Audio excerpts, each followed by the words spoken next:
कई साम्राज्यों पर विजय पाने से लेकर अपनी अंतरात्मा पर नियंत्रण पाने तक, ये कहानी है एक महत्वाकांक्षी सम्राट की, इकलौते मनुष्य की जो बने एक ब्रह्म ऋषि विश्वामित्र।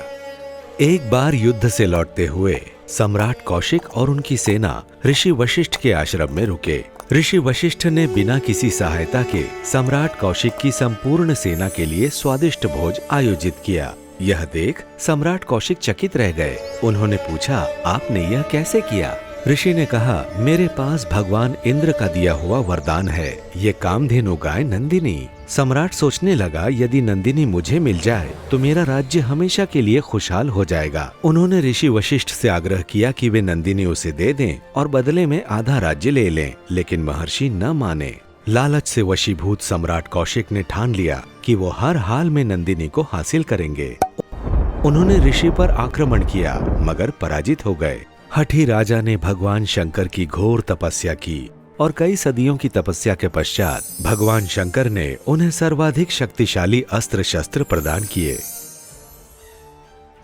राजा कौशिक ने ऋषि के आश्रम जाकर उन्हें ललकारा, ऋषिवर, मुझसे युद्ध करो या नंदिनी मुझे सौंप दो।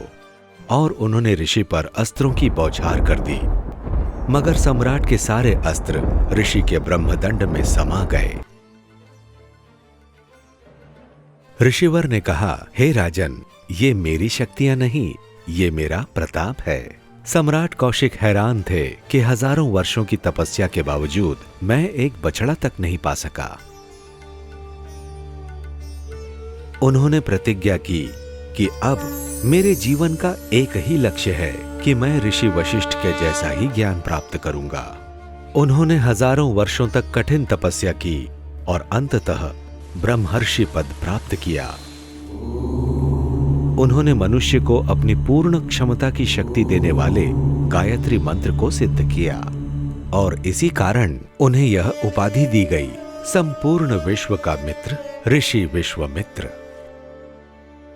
हमारे महान देश का नाम उनकी बेटी रानी शकुंतला के पुत्र भरत के नाम पर रखा गया है। सनातन धर्म का पालन करते हुए राजा कौशिक ने स्वयं की शक्तियों को सिद्ध किया और ब्रह्म ऋषि विश्वामित्र बने। आइए हम भी अपने भीतर के विश्वामित्र को खोजें और अपने धर्म से फिर से जुड़ें। पहचानें अपनी वास्तविक शक्तियों को साधना के माध्यम से। साधना से सब कुछ संभव है।